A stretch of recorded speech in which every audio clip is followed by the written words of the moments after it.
শীতের নতুন আরেকটি সকালে তোমাদের সবাইকে জানাই অনেক অনেক শুভেচ্ছা। তোমরা সবাই কেমন আছো? আশা করছি তোমরা সবাই ঠিকঠাকই থাকবে, ভালো থাকবে। আর আমরা আছি মোটামুটি ভালোই আছি।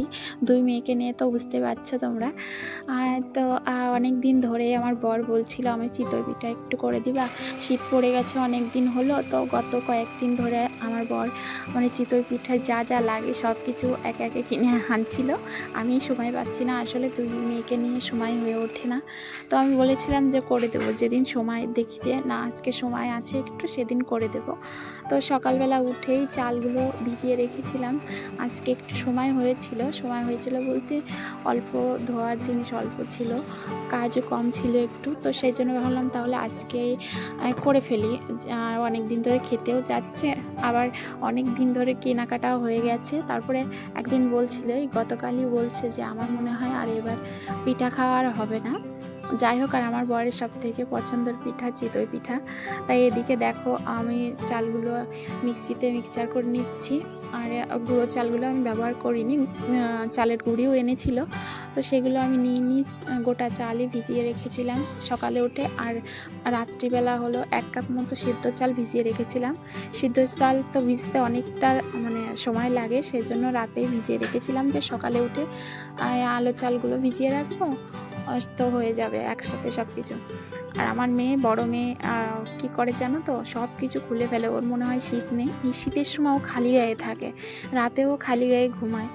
আমি খেতা দিই, আবার খেতা ফেলে দেই। আর যতক্ষণ না খুলে দেব ওর জামা কাপড় ততক্ষণ চিল্লাবে, কান্না করবে, তো বাধ্য হয়ে আমাকে খুলে দিতে হয়। এদিকে দেখো আমি উনুনটাও জ্বালিয়ে নিয়েছি, আমার ওদিকে সব কিছু হয়ে গেছে, রেডি করা হয়ে গেছে। এর মাঝেই সকালে সমস্ত কাজ করে নিয়ে রান্না করেছি, তারপর আমি দুটোকে খাইয়েছি, স্নান করিয়েছি। এর মধ্যে আবার আমার বর একটু সাহায্য করেছিল, আমি একা করিনি, সব কিছু আমার বড়ও হাতে হাতে করে দিয়েছিল। আর এখন ঘুমিয়ে আছে আমার ছোটো মেয়ে, ঘুমিয়ে আছে। আর বড় মেয়ে গিয়েছে ওর বাবার সাথে দোকানে। তো আমি পিঠাগুলো করে তারপরে আমার মেয়েকে আনবো, ওর দুধ খাওয়ারও টাইম হয়ে যাবে। ও দুপুরের একটু আগে ও দুধ খায়, তারপরে ঘুমিয়ে পড়ে। তো আজ কিছুদিন হলো ঘুমায় না, ওকে আনতে যাবে পিঠাগুলো করে। বেশি একটা বানাবো না, কারণ আমার ছোটো মেয়ে উঠে পড়লে না ও আর করতে দিবে না, সেই জন্য অল্পই করেছিলাম। ওই 500 চালের একটু বেশি, আর সিদ্ধ চাল ছিল 1 কাপ, ওই 100 নয় 150 হবে সিদ্ধ চাল। তো সিদ্ধ চাল দিলে কি হয়, পিঠাটা ভালো ফোলে আর কি, ভালোই হয়। তো সেই জন্য সিদ্ধ চাল দিই। আর কিনা গুঁড়োয় না তেমন একটা হতে চায় না, আমি তো পারি না, হয়তো অন্য কারোর হাতে হয়, আমার হাতে হয় না আর কি। দেখা যাক পিঠাটা হয় নাকি। তো দিয়েছি, আমার ভয় করে এই পিঠা বানাতে গেলে, কারণ এই পিঠা না প্রচুর ঝামেলার কাজ একটা, আমার কাছে তো ঝামেলায় মনে হয়। কারণ এদিক তো ওদিক একটু কিছু কম হয়ে গেলে না পিঠা আর ফুলতে চায় না।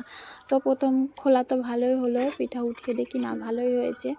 যাই হোক, আর কি হয়েছে, পিঠার সাজটা না অনেকটা ফেটে গিয়েছিল, সেজন্য নিচে দিয়ে হাওয়া ঢুকছিল, তো অতটাও হয়নি, কিন্তু যতটুকু হয়েছে ঠিকঠাকই হয়েছে। আর আগের দিন যখন আমি সাজটা পুড়িয়ে রাখছিলাম, রেডি করে রাখছিলাম, তখন একটু ফেটে গিয়েছিল। কিন্তু আজকে যেই বসিয়েছি আগুনের পরে উনুনে, তো তখন একটু পরে দেখি ফাটতে শুরু করেছে।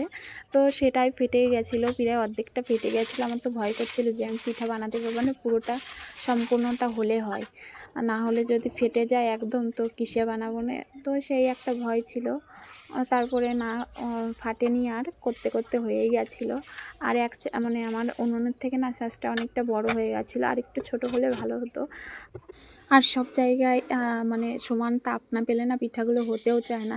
দেখো ওই দুই সাইডটা হলো ভালোভাবে তাপ হচ্ছিল না বলে পিঠা হচ্ছিল না, তো সেই জন্য ওদিকে আর দিইনি। আর ওই দিকে হলো ফেটে গিয়েছিল, অনেকটাই ফেটে গিয়েছিল, সেই জন্য ভয়ে আর ওই দিকটাই দেয়নি।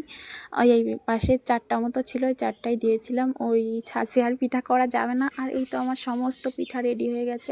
এত বাধার পরেও যে আমি পিঠা করতে পেরেছি এটাই অনেক। তো তোমরা জানিও কেমন হয়েছে।